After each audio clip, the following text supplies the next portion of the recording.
Dok, kamu pernah dengar pepatah, rumput tetangga selalu lebih hijau? Sering dengar dong, Bel. Tapi biasanya, kalau kita melihat lebih dekat, rumput tetangga itu hijau karena pakai pupuk buatan atau malah rumput sintetis. Kenapa tiba-tiba ngomongin rumput? Mau beralih profesi jadi tukang kebun? Bukan ini loh, aku lagi kesel sama diriku sendiri. Tadi pagi pas ngaca, aku merasa hidungku kurang mancung. Pipiku terlalu tembem. Terus rambutku susah diatur. Rasanya pengen pakai filter wajah seumur hidup aja deh. Penyakit langganan kaum urban. Insecure sama fisik sendiri. Terus, apa hubungannya sama rumput tetangga? Ya ada dong. Aku tuh sering lihat teman-temanku atau selebgram gitu. Fisiknya kelihatan sempurna banget. Hidung mancung kayak perosotan anak TK. Kulit mulus kayak jalan tol baru di aspal. Kenapa sih aku nggak bisa kayak mereka? Bikin pusing tahu nggak? Paham. Ini masalah yang sepertinya dialami hampir semua orang, terutama di zaman sekarang yang apa-apa serba pamer visual. Tapi pertanyaannya, kenapa kita bisa sampai merasa seburuk itu terhadap fisik kita sendiri? Mari kita obrolin perlahan. Karena standar kecantikan, Dok. Dari dulu kan kita selalu dijejelin sama iklan yang bilang, kalau cantik atau ganteng itu harus putih, tinggi, langsing. Kayak dicetak di pabrik yang sama semua. Itu salah satu faktor besar, Bel, betul. Tapi coba kita pikirkan mendasar. Dari mana sih standar kecantikan itu bermula? Mungkin dari zaman nenek moyang kita. Siapa yang paling kuat berburu, dialah yang paling keren. Bisa jadi, Bel. Secara evolusi, manusia memang punya kecenderungan untuk mencari pasangan yang fisiknya terlihat sehat dan kuat. Karena itu dianggap sebagai jaminan untuk menghasilkan keturunan yang baik. Simetri wajah misalnya, sering dihubungkan dengan kesehatan genetik yang baik. Tapi kan sekarang kita nggak perlu berburu lagi, Dok. Masa iya aku harus punya otot keker kayak Ade Rai buat dibilang menarik? Ya nggak gitu juga, Bel. Tapi sisa-sisa insting itu masih ada di otak reptil kita. Masalahnya sekarang, kesehatan dan kekuatan itu definisinya sudah bergeser drastis. Dulu orang yang sedikit berisi dianggap makmur karena bisa makan enak. Sekarang, orang berlomba-lomba kurus sampai kayak tiang listrik. Bener juga. Belum lagi tekanan dari lingkungan sekitar. Kalau ada yang bilang, ih kamu kok gendutan sih sekarang? Rasanya pengen tenggelam ke dasar laut aja. Itu dia, Bel. Lingkungan dan masyarakat berperan besar dalam membentuk persepsi kita terhadap tubuh sendiri. Apalagi kalau dari kecil kita sering dibanding-bandingin. Tuh, lihat si Sasa, hidungnya mancung. Kamu kok pesek? Hal-hal seperti ini yang menanamkan bibit insecure sejak dini. Betul. Terus ditambah lagi sama media sosial. Tiap buka aplikasi, isinya orang-orang dengan wajah tanpa pori-pori dan perut rata. Nggak heran banyak yang stres. Nah, media sosial ini seperti kaca pembesar yang memperbesar masalah. Kita jadi terus-menerus membandingkan diri kita dengan highlight reel kehidupan orang lain. Padahal kita tidak tahu proses di balik foto-foto sempurna itu. Berapa banyak filter yang dipakai, berapa kali ambil foto sebelum menemukan sudut terbaik. Atau berapa banyak uang yang dihabisin buat operasi plastik. Bisa jadi, Bel. Intinya, kita membandingkan kenyataan hidup kita yang berantakan dengan ilusi kesempurnaan orang lain. Nggak adil kan? Tapi, Dok, terus terang aja, kadang aku merasa kekurangan fisikku ini bikin aku nggak percaya diri buat ngapa-ngapain. Mau presentasi di depan kelas, malu. Mau kenalan sama orang baru, takut ditolak. Rasanya kekurangan ini jadi semacam belenggu. Aku mengerti, Bel.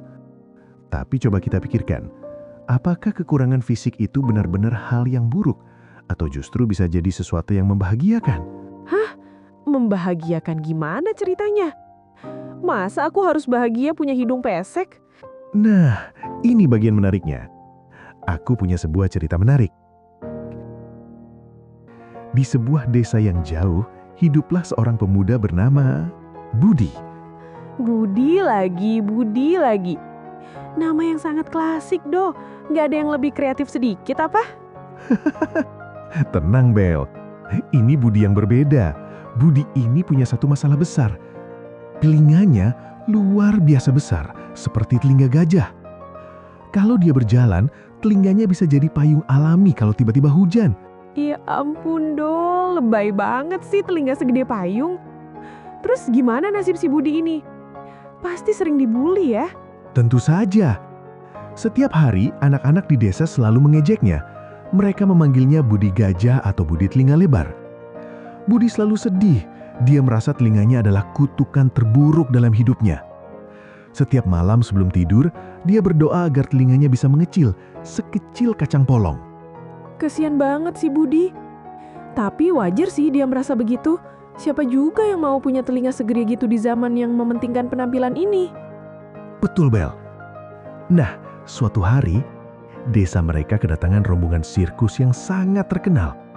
Semua warga desa sangat antusias, termasuk Budi.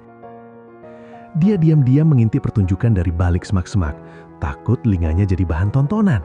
Terus ada keajaiban apa nih di sirkus? Jangan bilang dia tiba-tiba bisa terbang pakai telinganya.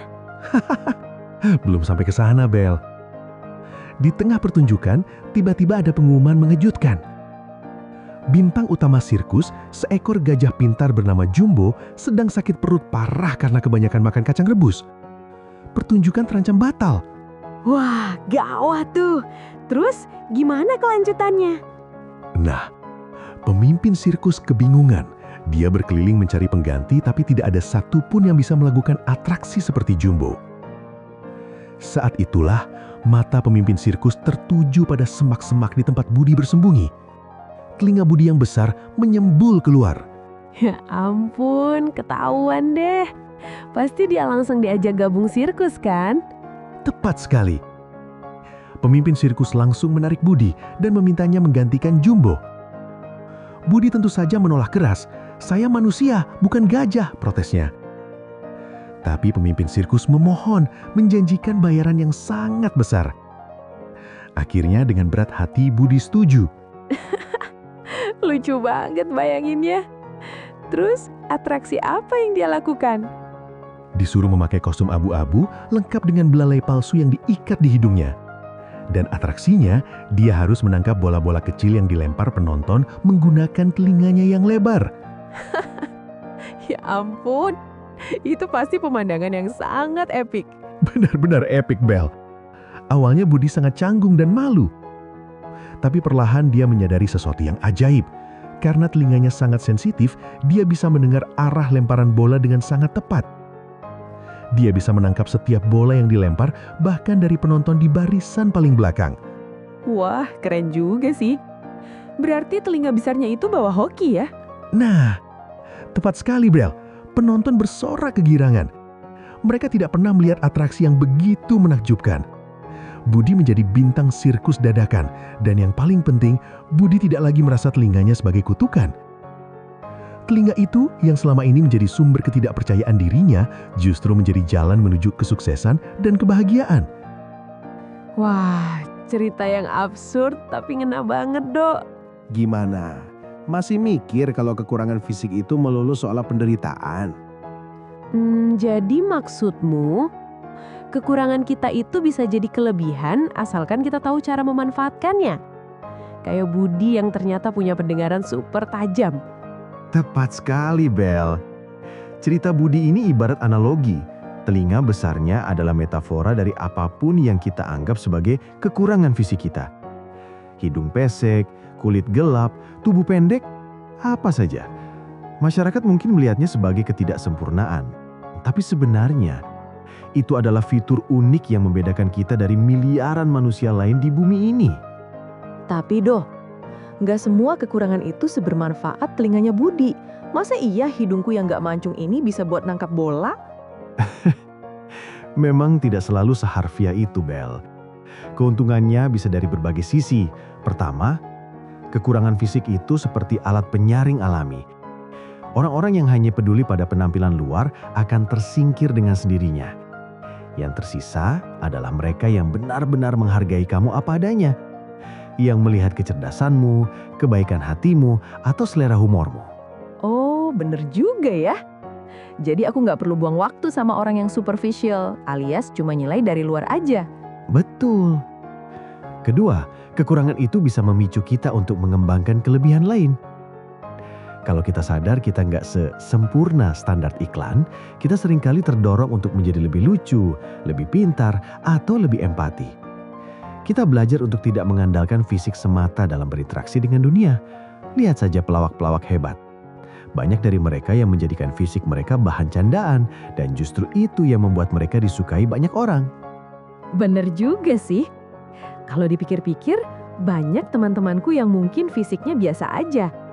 Tapi asik banget diajak ngobrol karena wawasannya luas atau jago ngelucu. Nah, poin ketiga ini yang paling penting, Bel.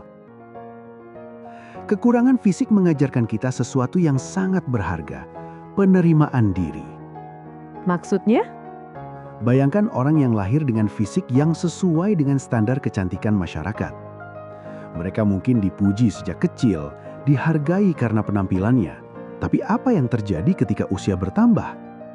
Kerutan mulai muncul, rambut memutih atau otot mengendur. Bagi mereka yang menggantungkan harga dirinya pada penampilan, penuaan ini bisa jadi proses yang sangat menyakitkan. Bener juga. Sering kan dengar berita artis yang depresi karena merasa kehilangan pesonanya saat tua. Tepat. Tapi bagi kita yang mungkin sejak awal sudah tahu rasanya tidak sempurna, proses menua ini tidak akan terlalu mengejutkan. Kita sudah terlatih untuk mencari nilai diri dari hal-hal yang tidak pudar oleh waktu. Kebaikan, kebijaksanaan, kemampuan kita mencintai orang lain. Hal-hal inilah yang sebenarnya membuat kita berharga. Wah, dalam juga ya, Dok. Jadi rasa insecure itu sebenarnya alarm yang salah ya? Kayak pendeteksi asap yang bunyi gara-gara kita cuma lagi masak nasi goreng, bukan karena rumahnya kebakaran. Analogi yang sangat bagus, Bel.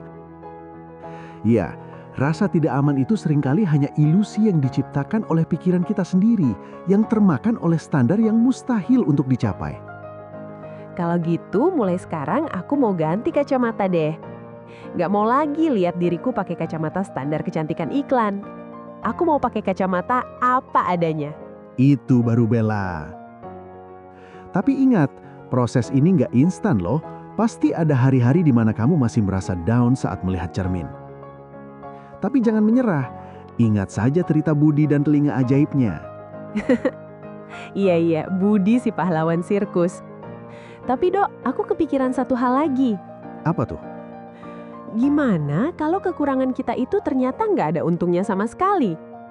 Maksudnya, hidung pesekku ini kan nggak bisa buat nangkep bola, nggak bisa buat mencium bau makanan dari jarak 1 kilometer. Rasanya nggak ada gunanya sama sekali deh. Pertanyaan bagus, Bel. Jawabannya adalah, lalu kenapa? Hah? Kenapa apanya? Lalu kenapa kalau hidung pesekmu tidak punya fungsi super? Memangnya setiap inci tubuh kita harus punya kegunaan setara alat ajaib Doraemon? Hidungmu pesek, tapi fungsinya tetap sama dengan hidung mancung kan? Sama-sama bisa buat napas, sama-sama bisa buat nyium aroma kopi di pagi hari, sama-sama bisa meler kalau kamu lagi flu berat. Ya ampun, Dok. Iya sih, bener juga. Intinya, Bel, jangan membebani tubuhmu dengan ekspektasi yang tidak realistis. Tubuhmu itu bukan pajangan di etalase toko yang harus sempurna di mata semua orang. Tubuhmu adalah kendaraan yang membawa jiwamu menjalani hidup. Selama kendaraan itu sehat dan berfungsi baik, kenapa harus pusing mikirin catnya yang cuma tergores sedikit? Wah, analogi kendaraan ini ngena banget, Dok. Benar, selama aku sehat dan bisa beraktivitas dengan baik, aku harusnya bersyukur. Kekurangan fisik ini cuma sebagian kecil dari diriku secara keseluruhan. 100 buat Bella. Jadi kesimpulannya, apa yang harus kita lakukan saat rasa insecure itu menyerang? Pertama, sadari kalau standar kecantikan itu cuma konstruksi sosial yang selalu berubah-ubah. Kedua, jadikan kekurangan kita sebagai filter untuk menemukan orang-orang yang tulus. Ketiga, fokus pada kelebihan dan potensi lain di luar fisik. Dan keempat, ingat Budi si pahlawan sirkus. Sempurna. Kita tidak bisa memilih dengan fisik seperti apa kita dilahirkan, tapi kita selalu bisa memilih bagaimana kita meresponsnya. Kita bisa memilih untuk meratapi kekurangan kita dan membiarkannya membatasi hidup kita. Atau kita bisa memilih untuk menerimanya, menertawakannya, dan bahkan mengubahnya menjadi sumber kekuatan dan kebahagiaan. Wah, dalam juga ya, Dok. Makasih banyak, Dok. Obrolan hari ini benar-benar membuka mataku. Mulai sekarang, kalau aku lihat hidung pesekku di cermin, aku bakal bilang, "Hei hidung kecil, berkat kamu, wajahku jadi makin imut." Nah gitu dong, pede aja lagi. Oh ya, ngomong-ngomong soal hidung, kamu sadar nggak sih kalau hidung pesek itu sebenarnya punya kelebihan tersembunyi? Masa? Apa tuh, Dok? Jangan bilang bisa buat nyimpen kacang ya? Bukan. Gini, secara ilmiah, hidung mancung itu fungsinya untuk menghangatkan dan melembabkan udara dingin sebelum masuk ke paru-paru. Makanya orang-orang di daerah beriklim dingin kayak Eropa cenderung hidungnya mancung-mancung. Nah, buat kita yang tinggal di daerah tropis panas kayak Indonesia, hidung pesek itu justru adaptasi evolusi yang brilian. Hidung pesek bikin udara panas lebih cepat masuk ke paru-paru dan membantu tubuh kita cepat mendingin. Jadi, secara evolusi, hidung pesekmu itu sangat canggih dan cocok dengan iklim sini. Ya ampun, Dok. Sumpah, ini informasi terkeren yang pernah aku dengar. Sumpah, ternyata hidungku ini didesain khusus buat suhu Jakarta yang panasnya minta ampun. Keren banget.